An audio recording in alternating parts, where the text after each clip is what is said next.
everybody. Welcome to episode 15 of the News Just News weekly roundup. I'm your host for today. My name is Lucia, and we've got Anna here as well. Hello, Anna. Hi, guys. We are going to talk today about entertainment. We are going to talk about sports. We are going to talk about anything you could ever think of. And you can read more about what we're talking about today and more on our website, newsjustnews.com, where you can find stories about politics, you can find stories about sports, anything you could ever think of, you'll find it there. And we have loads of journalists all over the world writing stories daily, so don't forget to check out our website.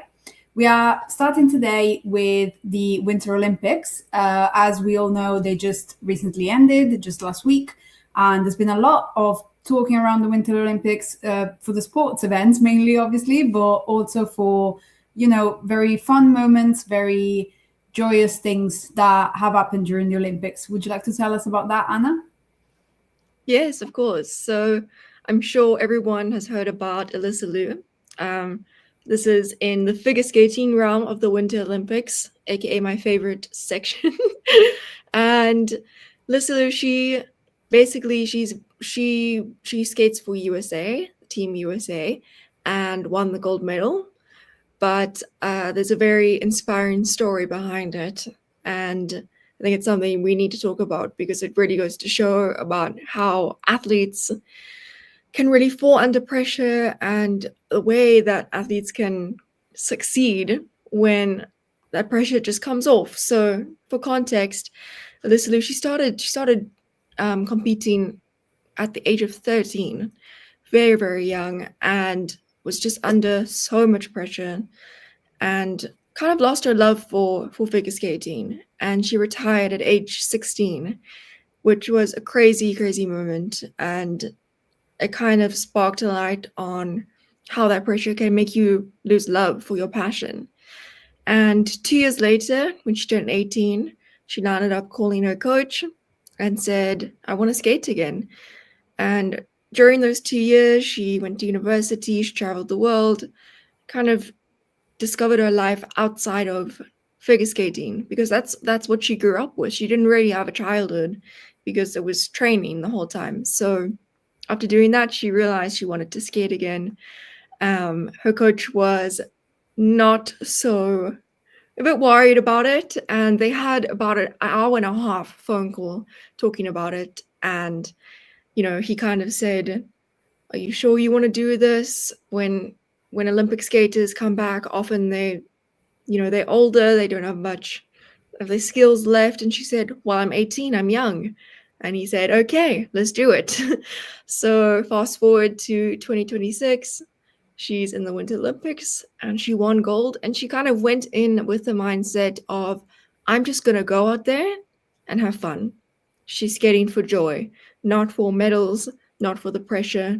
She kind of had her own voice in this. She said that she will do what she wants. She will take breaks when she wants. When she wants to skate, she will skate. She also had creative freedom around the songs, the choreography, the costuming.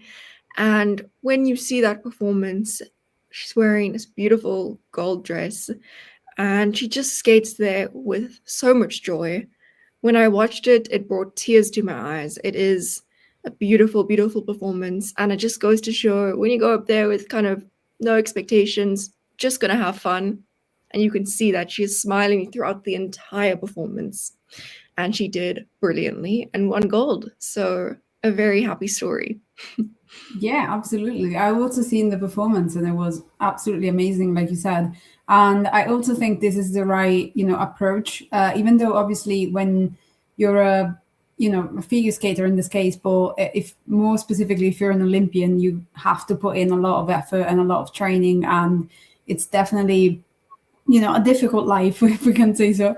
But I feel like going in with low expectations and just for the joy of it, like you said, in some cases it can pay off, and in her case it absolutely did, because she won the gold medal for it.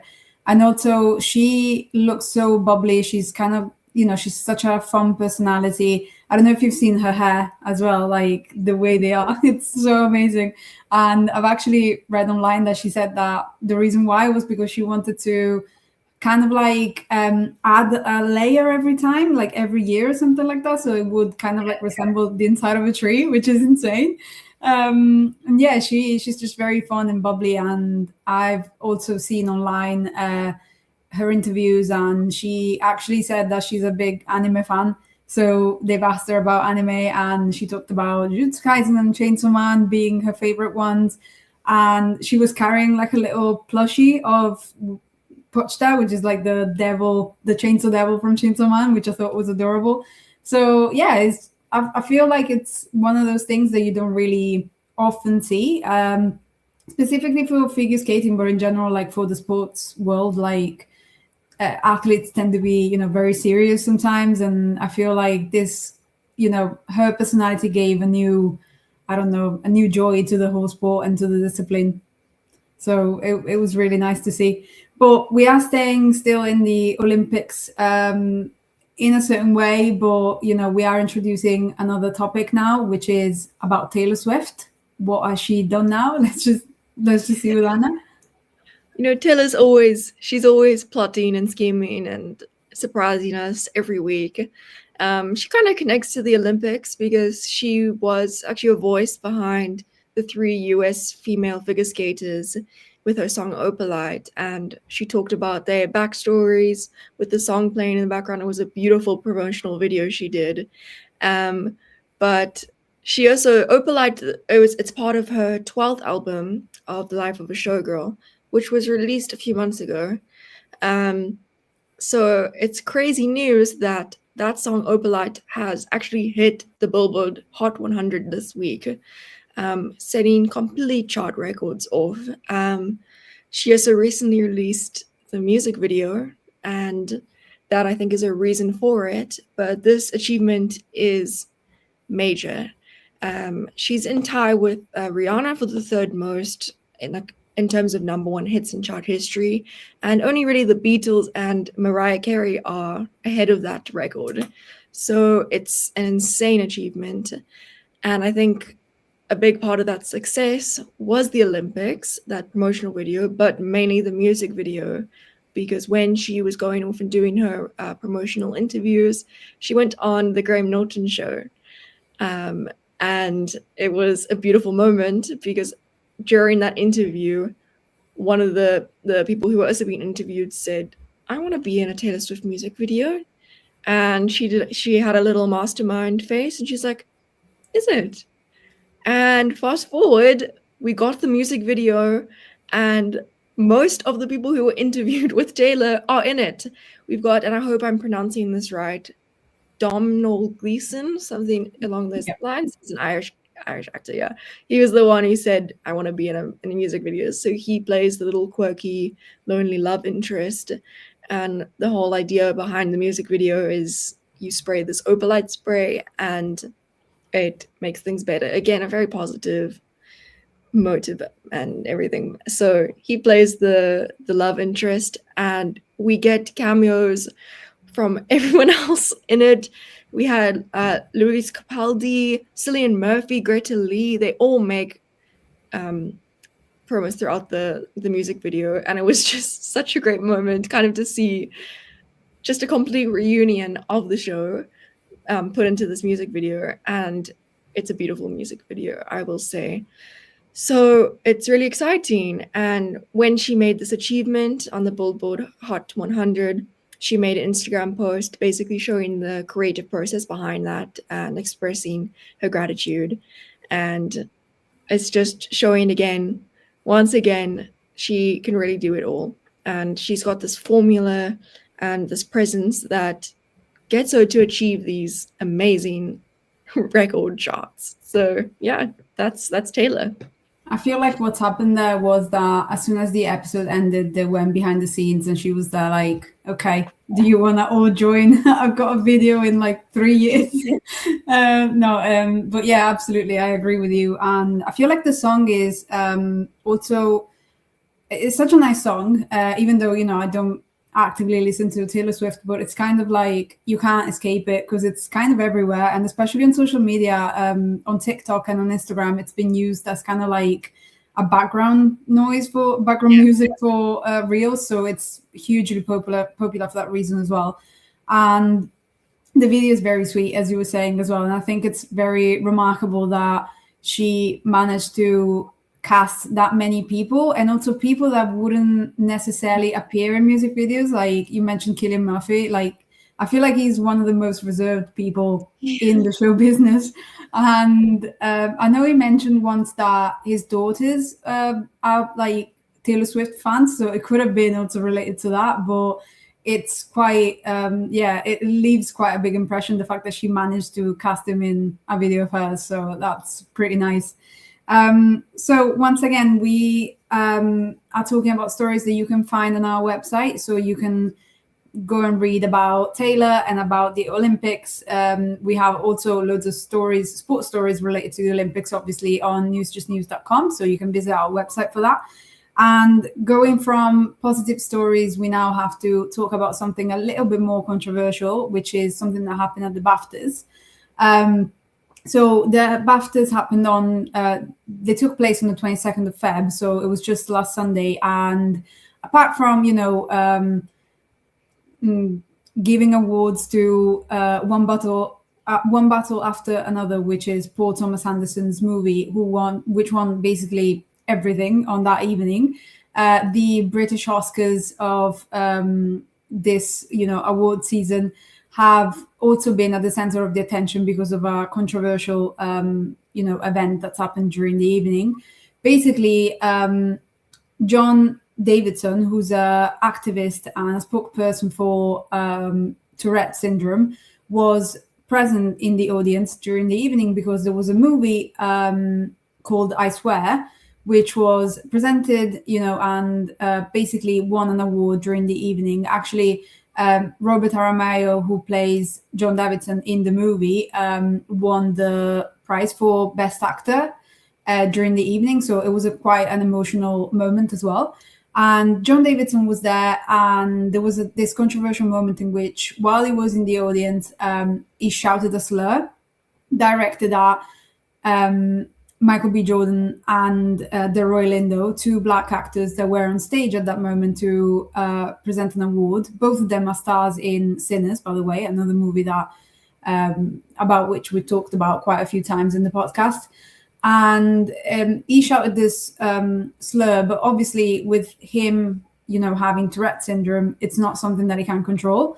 Because as we know, Tourette syndrome is a motor disorder, is a condition in which you can't control your sometimes physical tics, other times the things that you say. So, words, and just like sometimes you will speak about things that you will say things that you don't really believe or that are not part of your beliefs at all.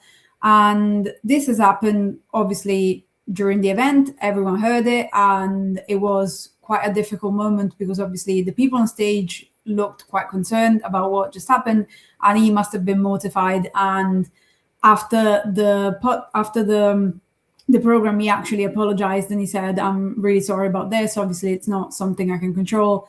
It just happened, and I'm mortified of the whole thing." And there's actually been consequences about it as well, because one of the BAFTA members decided to resign after the program aired. His name is John T. Richardson, and he said that he felt deeply offended by the way BAFTA, dealt with the whole issue, because basically the show took place and then it aired on the BBC 2 hours later, and they decided not to cut out that part. So, it went actually live. And he said he didn't respect the way BAFTA dealt with it, that it was very undignifying against, Black people. And it's just a terrible situation. I don't know if you've seen the video, Anna, and what are your thoughts about it? Yeah, I think there's been so much dialogue about it. I think at the beginning, definitely, a lot of people were criticizing what's his name? Davidson. Yeah, John Davidson. Yeah, so they were criticizing him, and I think that also comes from a lack of awareness around Tourette syndrome, and kind of saying things like, "Oh, if that was in his vocabulary, obviously he meant it," but that isn't the case when it comes to Tourette's. Obviously, it was a terrible, horrible incident for both parties involved. But I think this really is the fault of the BAFTAs and the editing team there. When Michael B. Jordan was speaking, and when the slur occurred, there was a very noticeable silence before the slur was said, which easily could have been edited out. And apparently, there were a few other moments that had been edited out as well, but this one seemingly hadn't been. So I think that is definitely to the fault of the BAFTAs and what they could have done about it, because it certainly could have been edited out to avoid, embarrassment and, all of this on both sides of the party there. So yeah, it's an unfortunate incident that could have easily been avoided. Yeah, I agree. And also, people actually pointed out as well that, the movie for which he was there, so the movie based on his life, is actually a movie that's meant to kind of like give an experience on what it means to live with Tourette's, and in general, just to create a way to understand people that unfortunately have this condition. And people were saying, we have this movie that's actually been awarded during the night, and then this happens and people forget completely about what the movie is about and what we saw in the movie, because you don't, obviously, like you said, it's a bad thing.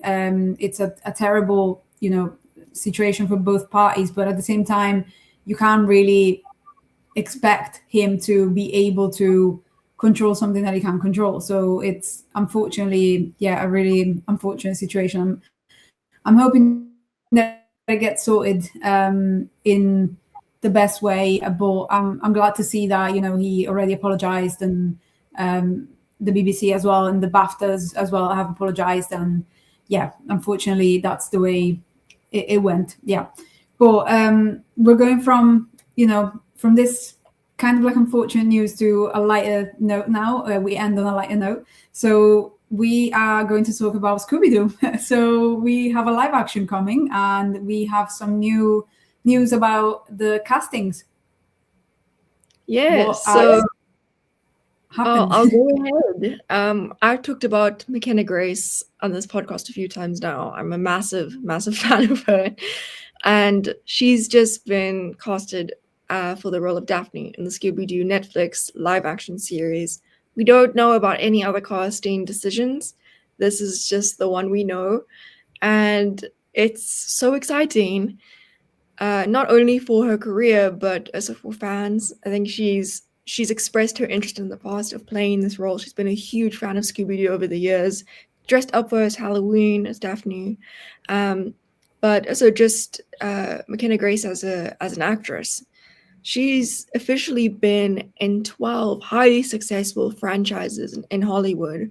We've had Scream, DC, Marvel, Conjuring series, Young Sheldon. She's been in so much. Ghostbusters. We remember from Ghostbusters.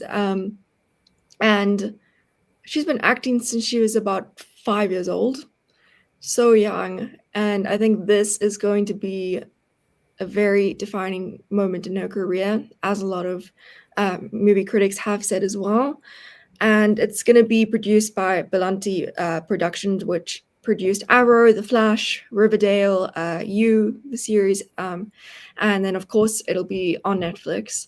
So yeah, we've seen a lot of live actions coming out, and I have a really good feeling about this one. I think Mckenna Grace is absolutely going to thrive in this role. So I'm very excited to see it. I'm hoping that it's going to be good. Obviously, it's such an iconic role as well. The previous person who played Daphne in Scooby-Doo was Sarah Michelle Gellar in the early 2000 movies, and her boyfriend at the time, and now they're married, obviously, Freddie Prinze Jr. Like, they were so iconic together as the couple from the show. And then obviously we got the cartoons. It's such an iconic franchise, Scooby-Doo. So I'm hoping that that it'll be a good one. But this is a new wave that we're seeing of loads of, old kind of like products that get rebooted or recreated, or we get like live actions of it. So things that were really famous when I was, a child. So in the late 90s, early 2000s, and we've got Scooby-Doo, we got Wednesday as well, Wednesday Addams. Like the whole Addams thing was so famous at the time, and then it got forgotten for ages, and now it's back on, and it's like the most watched show on Netflix. So yeah, this is really interesting, and I'm really hoping that it's going to be a good product. With past experiences, I feel like Netflix is the right platform to do this, because obviously with Wednesday, for example, that worked really well. But yeah, I'm really excited as well to see what's the rest of the cast, and who else is going to be cast, for this new franchise. Thank you, Anna, for being with us here today. And thank you, everyone, for watching. And once again, you can find all the stories we talked about on newsjustnews.com, our website. And obviously, follow again and come back here next week for episode 16. Thank you, everybody. Bye-bye. Thank you, guys. Bye.